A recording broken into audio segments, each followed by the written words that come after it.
Buenas noches a todos los que reciban un cordial saludo de Cápsulas Jurídicas. En este momento tenemos el honor de presentar a la bachiller doctora Jurado Cerrón.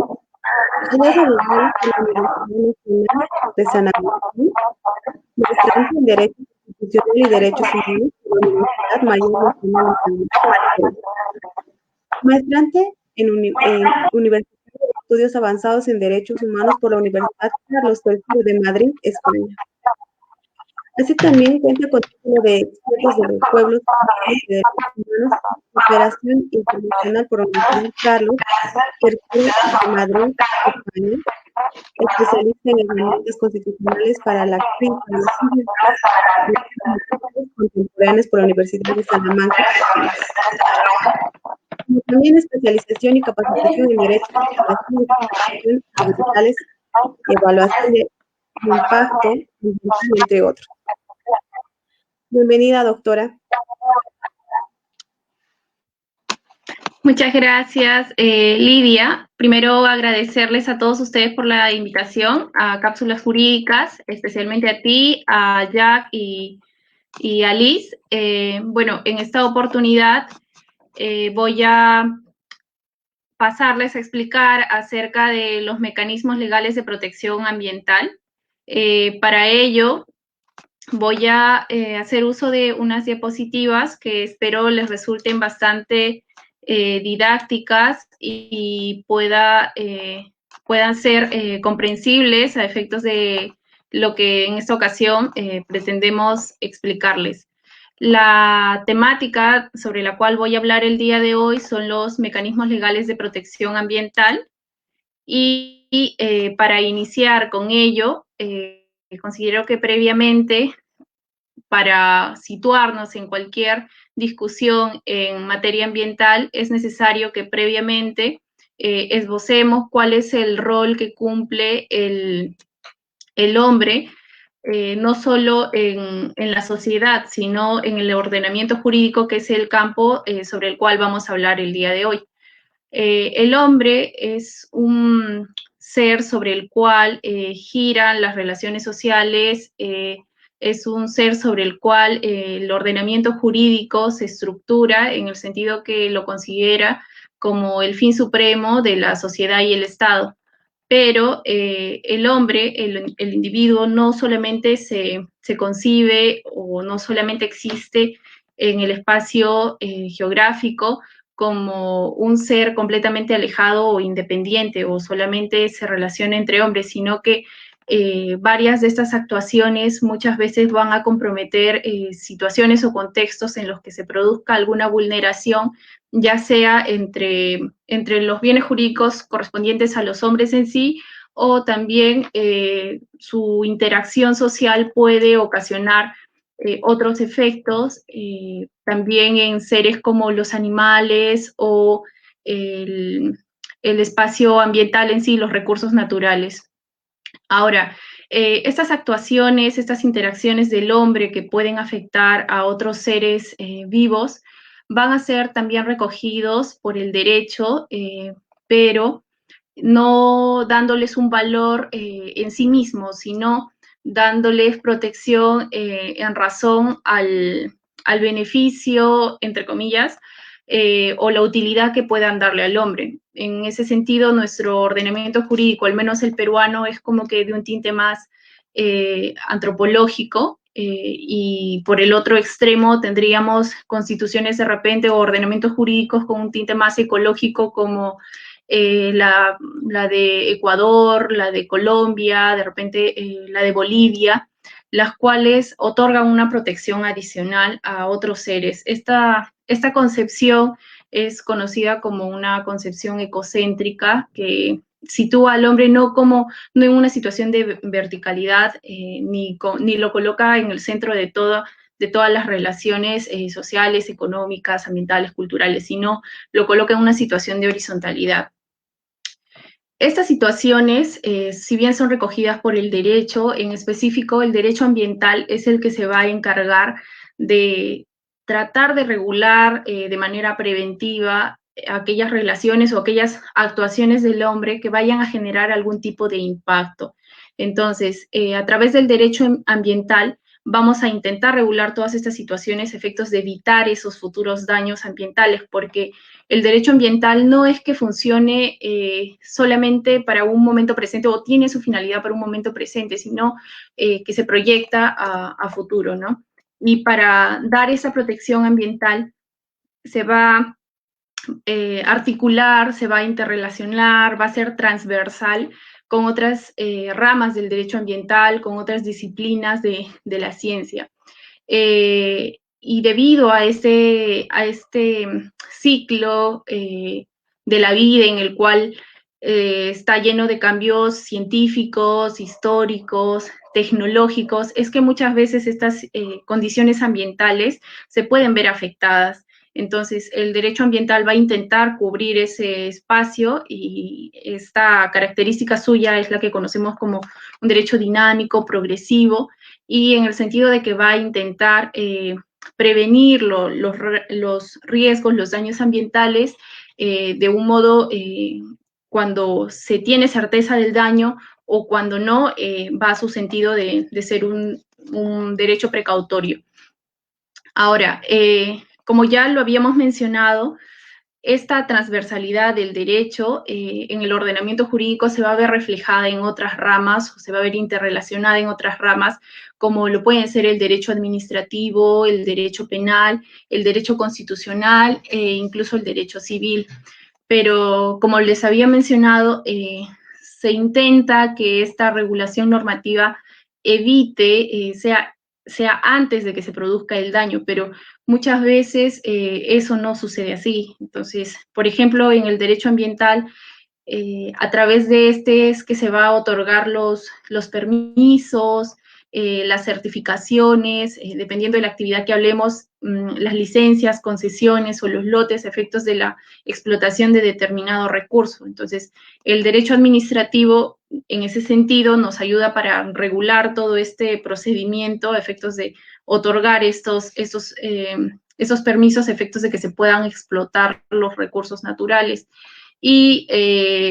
para ello se hace uso de los instrumentos de gestión ambiental, como los estudios de impacto ambiental que tienen una finalidad preventiva, ¿no? En el cual se van a prever los posibles daños, los posibles impactos al medio ambiente a efectos de minimizarlos o evitarlos, ¿no?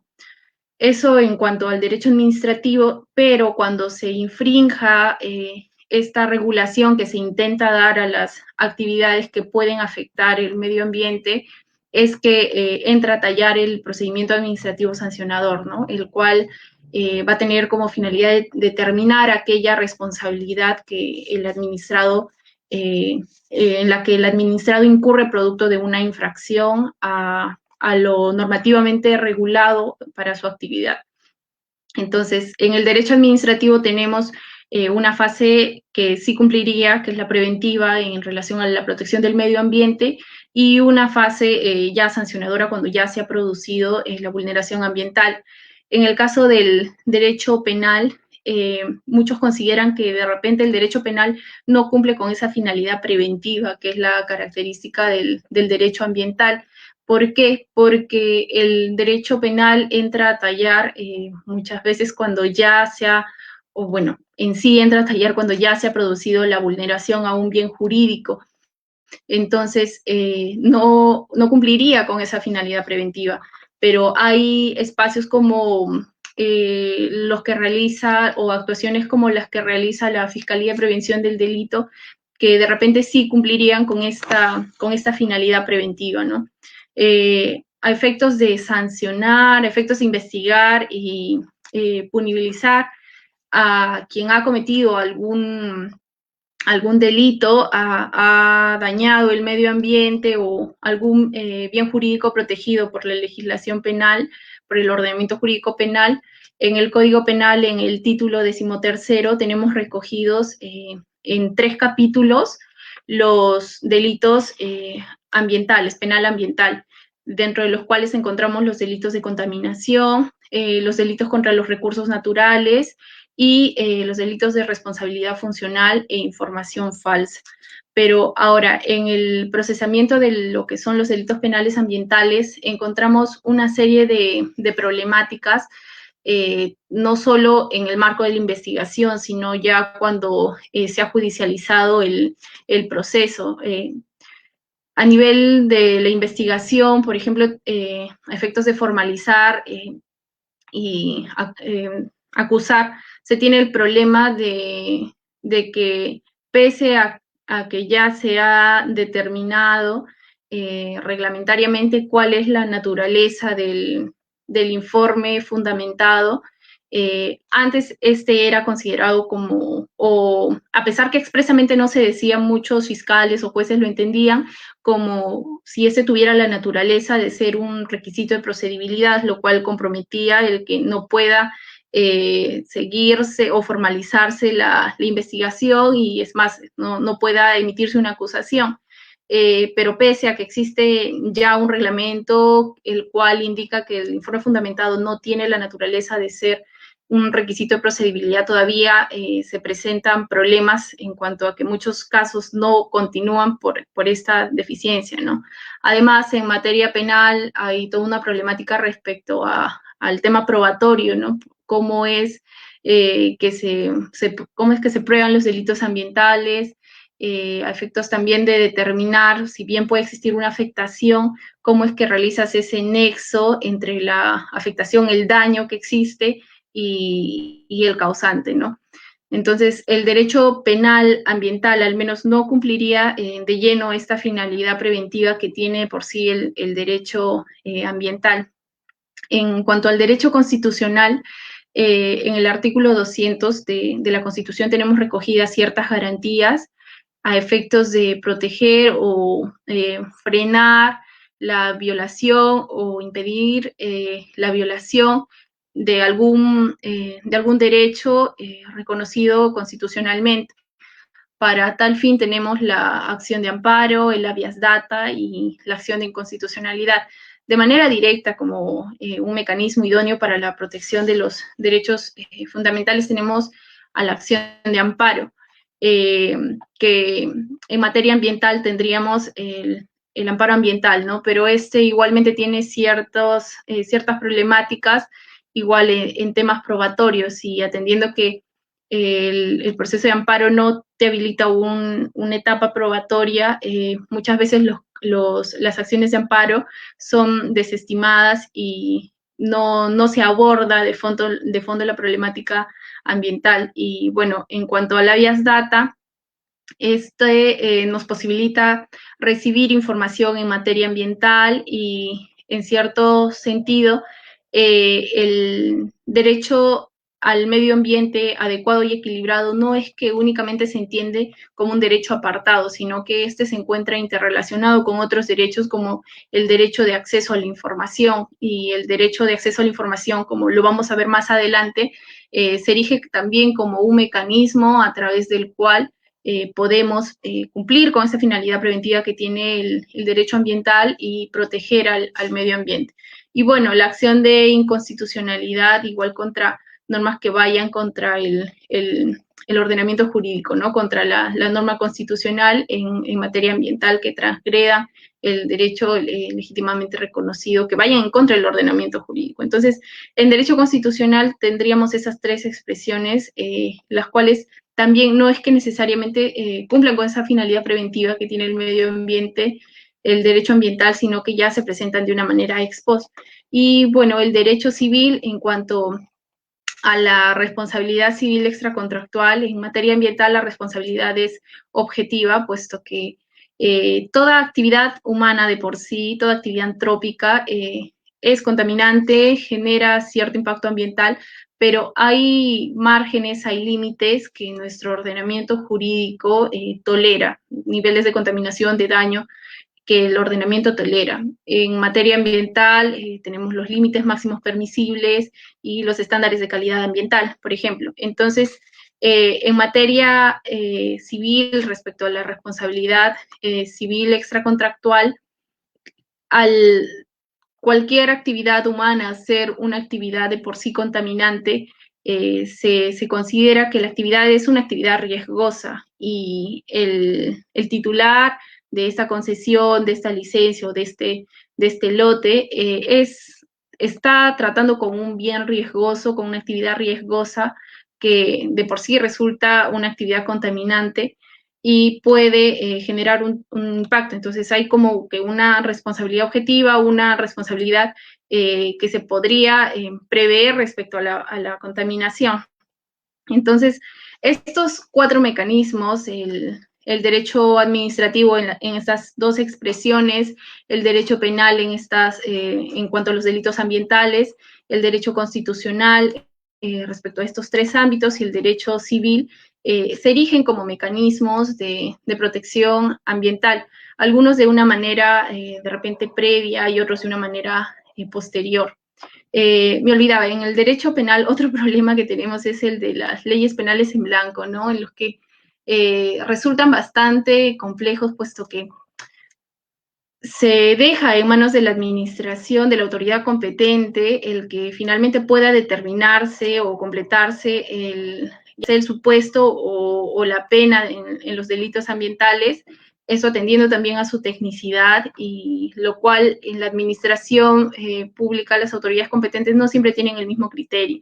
Y en el ámbito penal hay varios aspectos que deberían tenerse en cuenta, aspectos incluso criminológicos que son los que motivan la regulación o la tipificación de determinadas conductas delictuosas. Entonces,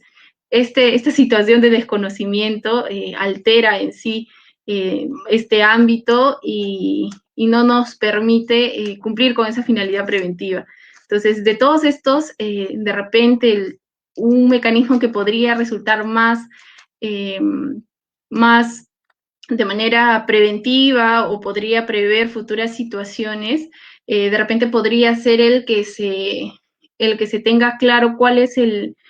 contenido de determinados derechos que, atendiendo a esta interseccionalidad que tiene el derecho ambiental, puedan servir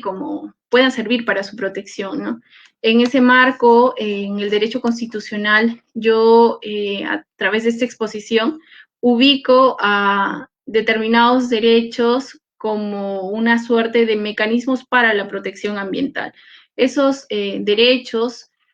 que sirven como mecanismos son, por ejemplo, el derecho a la participación ciudadana y el derecho de acceso a la información, los cuales sí van en esa misma línea, en esa consonancia que tiene el derecho ambiental, que es una finalidad preventiva, efectos de evitar los impactos ambientales, ¿no? Los daños ambientales. Ahora, para ello, yo me remito al principio 10 de la Declaración de Río,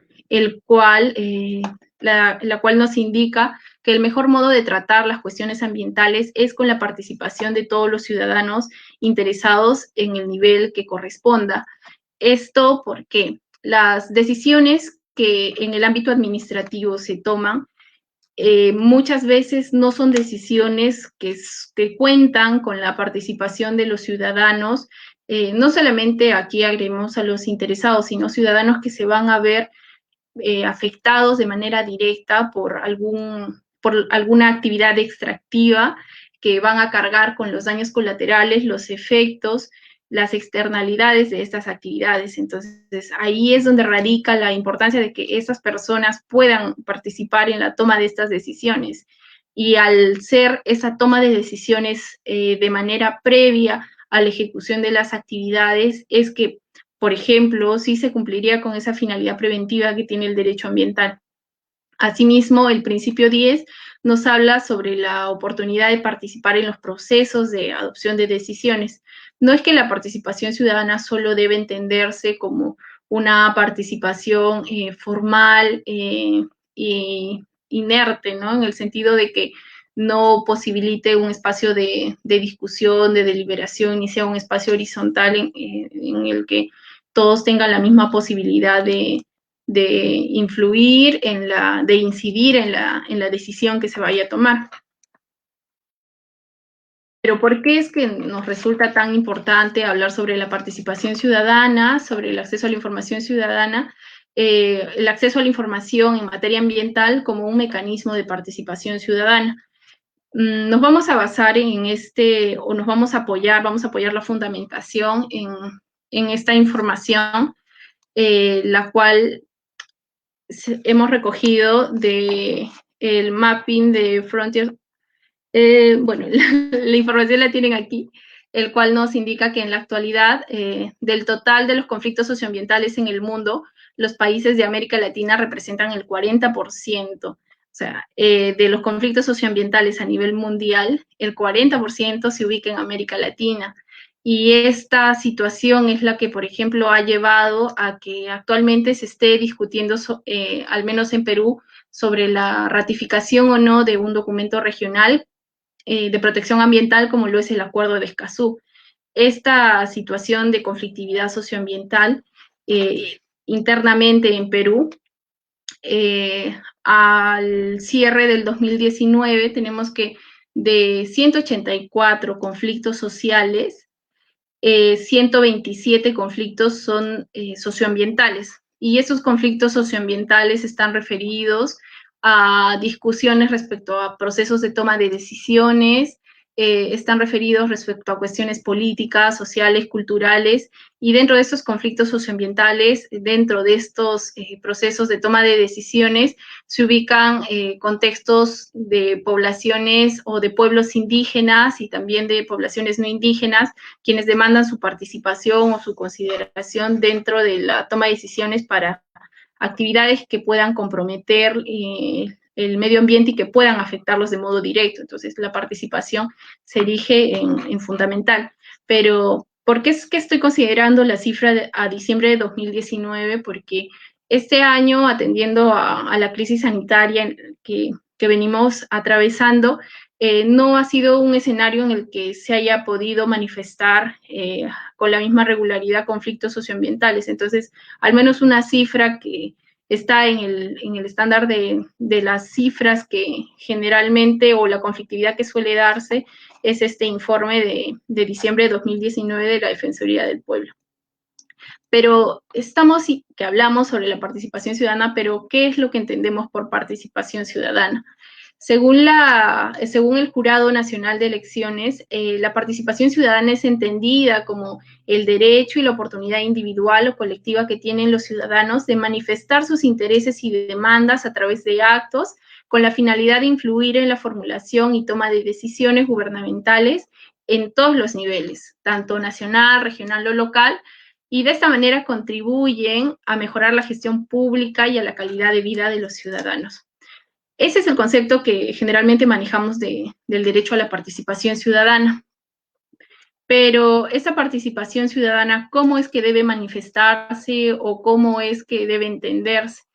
El problema es que la participación ciudadana generalmente no se entiende como más allá de su faz activa y pasiva, en el sentido de elegir y ser elegido, sino que debido a que se entiende solo en estas dos fases, es que no posibilita espacios de deliberación adecuados, espacios de discusión adecuados, en los cuales los directamente afectados puedan deliberar respecto de la decisión. En materia ambiental, si bien existen planes de participación ciudadana como parte de los estudios de impacto ambiental, se manifiestan serias deficiencias, no solamente a nivel de consulta previa, que es aplicable para pueblos indígenas, sino también en otros mecanismos como lo son las audiencias o los talleres participativos, puesto que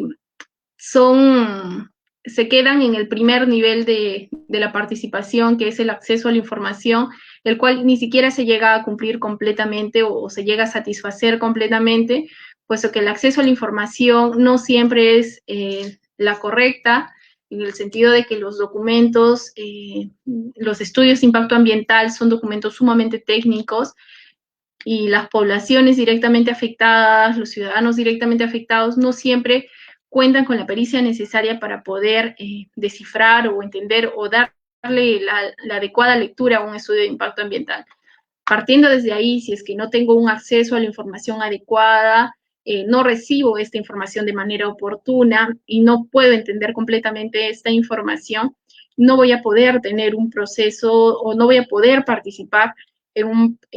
la toma de decisiones en un nivel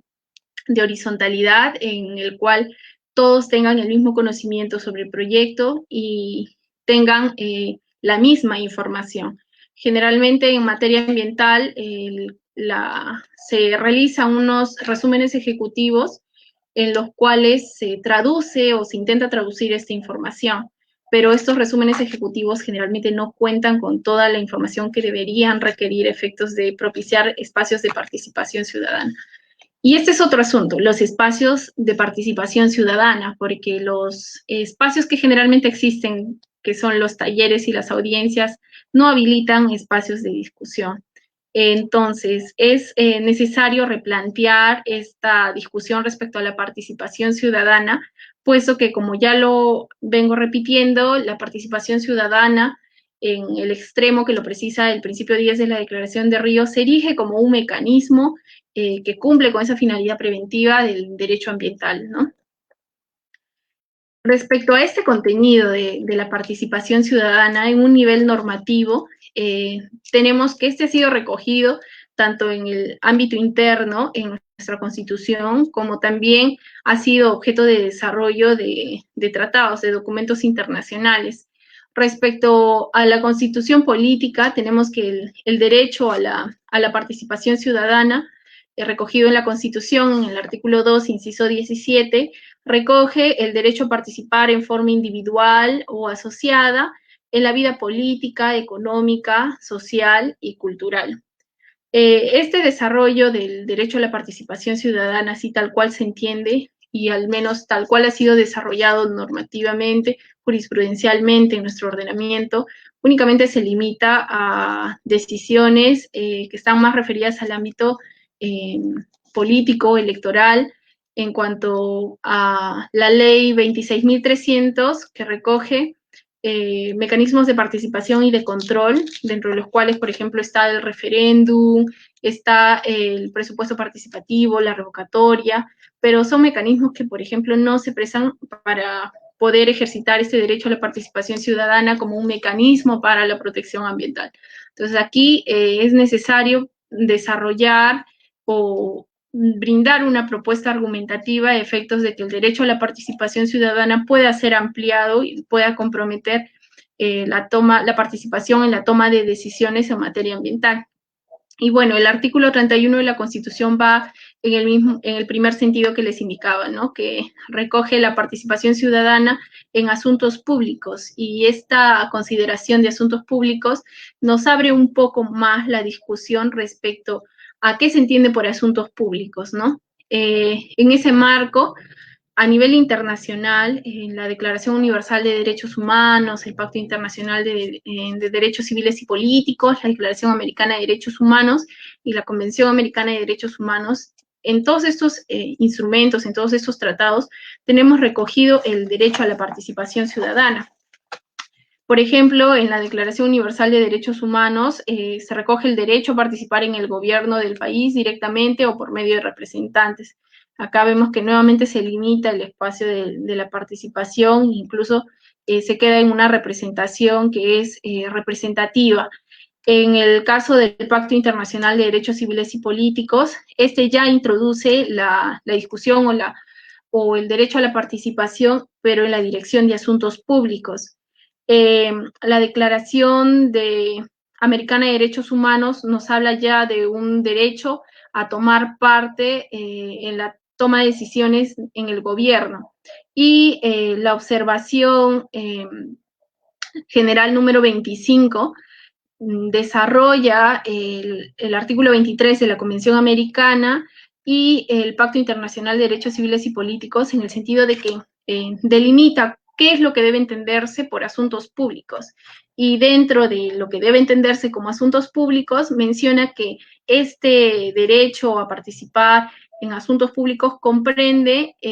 a todos los aspectos de la administración pública y la formulación y aplicación de políticas internacionales, nacionales, regionales y locales. Pero ahora cabe también preguntarnos si es que la la realización de actividades extractivas, la realización de planes, programas de desarrollo que incidan directamente sobre la estabilidad ecosistémica, sobre el medio ambiente, pueden ser considerados como asuntos públicos. Bajo este desarrollo que realiza la observación general número 25, sí puede ser considerado como un asunto público la toma de decisiones en materia ambiental. Entonces, al menos en un aspecto normativo, pese a que actualmente no existe un desarrollo adicional que nos permita, al menos de manera expresa, hablar de la participación ciudadana,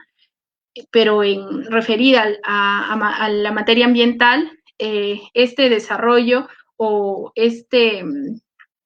avance, este paso que da la observación general, nos permite incluir este desarrollo, ¿no? Más aún cuando en la Constitución Política, la cuarta disposición final y transitoria posibilita que el derecho, los tratados firmados por el Perú sean parte del ordenamiento o del orden constitucional, de nuestro ordenamiento jurídico interno. En ese mismo marco, ya les había mencionado que el medio ambiente es protegido o puede ser entendido también a través de otros derechos. Y en ese marco, como una suerte de derechos procesales, la opinión consultiva considera a aquellos derechos cuyo ejercicio respalda una mejor formulación de políticas ambientales. Estos derechos procesales son los que van a permitir o de cierto modo influyen en la protección del derecho a un medio ambiente equilibrado y adecuado. Y en ese marco, dentro de la opinión consultiva OC-23/17, se considera derechos tales como la libertad de expresión, derecho a la libertad de asociación, el derecho a la libre información, el derecho a la participación en la toma de decisiones. Estos derechos van a permitir que de manera previa, a través del derecho de acceso a la información, el derecho a la participación ciudadana, puedan incidirse en la formulación de estas políticas ambientales o de la toma de decisiones ambientales, como lo son las actividades extractivas, o yendo más allá de las actividades extractivas, aquellos planes de desarrollo, aquellos programas que van a impactar en el medio ambiente, ¿no? El derecho al medio ambiente no debe entenderse de una manera aislada, sino tiene que entenderse de manera vinculada, incluso como un presupuesto sine qua non para el desarrollo o la concretización de otros derechos como el derecho a la vida, el derecho a la integridad personal, el derecho a la salud, el derecho a la propiedad, puesto que no se puede concebir un derecho a la vida o al menos una vida digna o una integridad personal en la cual no te veas contaminado con plomo en la sangre respecto al derecho a la salud, si es que no cuentas con un medio ambiente sano y equilibrado. Entonces, al menos en un nivel internacional, el espacio para articular este mecanismo de protección ambiental a través de la participación ciudadana es el derecho a la participación ciudadana en la toma de decisiones como consecuente de un derecho previamente de acceso a la información, ¿no? Información oportuna y adecuada. A un nivel jurisprudencial, tenemos que la Corte Interamericana ya se ha pronunciado respecto al derecho a la participación en materia ambiental, pero únicamente se ha pronunciado respecto a los pueblos indígenas. Aquí hay que hacer una diferencia en cuanto a la consulta previa como un mecanismo de participación en materia ambiental y el derecho a la participación que abarcaría o que podría abarcar a aquellas personas, aquellas poblaciones que no entran dentro de la condición jurídica de un pueblo indígena. Hay actividades extractivas que si bien sí comprometen territorios de pueblos indígenas, hay actividades que también se realizan en poblaciones o en territorios que no son de poblaciones indígenas. Por ejemplo, el caso de Tía María en Arequipa, el cual la población, los agricultores del Valle de Tambo no son pobladores indígenas, no pertenecen a un pueblo indígena. Entonces, ellos, pese a que podrían o quieren demandar una consulta previa no pueden hacerlo, puesto que no están dentro de ese marco que protege o que regula la consulta previa. Entonces, para ellos, por ejemplo, resulta necesario la participación ciudadana, pero articulada bajo esta argumentación que intento hacer. Estos casos que recoge la Corte Interamericana, si bien se pronuncian respecto a la participación ciudadana en el marco de la consulta previa, sirve para al menos armar la argumentación respecto a cómo jurisprudencialmente puede entenderse el derecho a la participación ciudadana. En ese marco, el caso Yatama versus Nicaragua, el caso Castañeda-Guzmán versus México, el caso Chiptainet, se pronuncian respecto a los mecanismos en materia ambiental,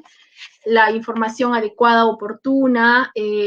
la posibilidad de influir en la política estatal, la obligación que tiene el Estado de generar mecanismos óptimos para propiciar la participación ciudadana, el que el Estado pueda generar esa posibilidad de participar en la toma de decisiones y la obligación de articular, de regular, de habilitar medidas positivas en los cuales las personas que se vayan a ver directamente impactadas producto de alguna actividad extractiva, plan o programa de desarrollo, tengan esa oportunidad real de ejercer este derecho. Y acá incido bastante en la participación real, porque los mecanismos, al menos para pueblos no indígenas, tal cual se vienen realizando los mecanismos de participación, no cumplen con ese estándar de deliberación, de horizontalidad. De hecho, en la consulta previa tampoco lo hacen, pero bueno, esa es otra discusión que ya nos comprometería incluso a otra exposición. Y bueno, el caso Defensor de Derechos Humanos, caso Claudia Reyes y otro, versus Chile, igual nos hablan sobre mecanismos óptimos y que esos deberían ser ejercidos de manera efectiva. Particularmente este último caso, Claudia Reyes y otros versus Chile, en uno de los votos menciona o incluso consideraba que debería existir una obligación por parte del Estado parte, en este caso Chile, de adecuar su normativa a efectos de propiciar la participación ciudadana en ese tipo de situaciones ambientales. Y en el marco interno, las sentencias del Tribunal Constitucional, estas dos que se mencionan aquí o que se consignan aquí en las diapositivas, nos hablan sobre una libre intervención en los procesos y tomas de decisiones y la intervención que debería tener la población o los directamente nos mencionan que deberían habilitarse espacios de intervención vecinal, espacios de consulta. En la Constitución vamos a tener que, al menos en el apartado correspondiente al sistema electoral, a las obligaciones que tiene el Organismo Nacional de Procesos Electorales, el Jurado Nacional de Elecciones, mencionan las consultas populares, pero no es tampoco que se haya completamente cerrado el espacio sobre cuáles son esas consultas populares. Entonces, desarrollándolo argumentativamente, incluso la participación ciudadana podría estar regulado bajo esos conceptos indeterminados, vagos y muchas veces imprecisos que están contenidos en la Constitución. Ahora, ustedes se preguntan, pero ya, ¿por qué Dolly ha desarrollado todo este aspecto jurisprudencial y todo el tema normativo, tanto internamente como en el plano internacional? Esto, puesto que muchas veces no muchas veces, en sí está considerado como un requisito a efectos de poder admitirse una demanda de amparo, el que la demanda esté referida al contenido constitucionalmente protegido del derecho. Y el derecho de amparo va a regular el mecanismo del amparo va a regular aquellas situaciones en las cuales se esté vulnerando un derecho o exista la amenaza de que se vulnere un derecho. Y en este caso, si bien tenemos el derecho a la participación ciudadana, no, tal cual se encuentra regulado, tal cual viene desarrollándose, no abarca a este espacio de toma de decisiones en materia ambiental. Y la participación ciudadana, en el mismo sentido que lo desarrolla el principio 10 de la Declaración de Río, es un mecanismo idóneo a efectos de propiciar la participación ciudadana y el que se puedan tomar decisiones legítimas con los directamente afectados y estas decisiones puedan también comprometer tanto a la administración pública, al titular de determinada actividad y a la población que se va a ver directamente afectados. Ello independientemente del resultado final de la participación, ¿no? No es que en todos los casos la población va a decir, no, no queremos actividad, porque de hecho en Colombia, por ejemplo, se han presentado varios casos en los que las personas que se ven directamente o que se verían directamente afectadas aceptan la actividad extractiva y manifiestan que sí quieren la actividad. Entonces, este espacio de participación ciudadana no necesariamente compromete que las decisiones en todos los casos sean negativas, pero es preferible que la población participe, que finalmente no participe cuando se discuten situaciones o temas que van a incidir directamente sobre bienes propios, sobre su vida, sobre su propiedad, y también van a incidir sobre la vida y la estabilidad ecosistémica para las futuras generaciones. Este desarrollo normativo, este desarrollo jurisprudencial es lo que nos va a permitir a nosotros brindar esa argumentación que podría, ante un caso en concreto presentado bajo esta situación de participación ciudadana en materia ambiental, participación indígena, pueda propiciarse el contenido del derecho a la participación ciudadana ampliado a asuntos ambientales. Bueno, chicos, eso es todo en cuanto tenía que explicarles. Espero haber sido lo suficientemente clara, el que se haya podido entender la posición que intenté explicarles, y quedo atenta a ver si es que Lidia hay alguna consulta, alguna pregunta. No hay ninguna consulta, ninguna pregunta.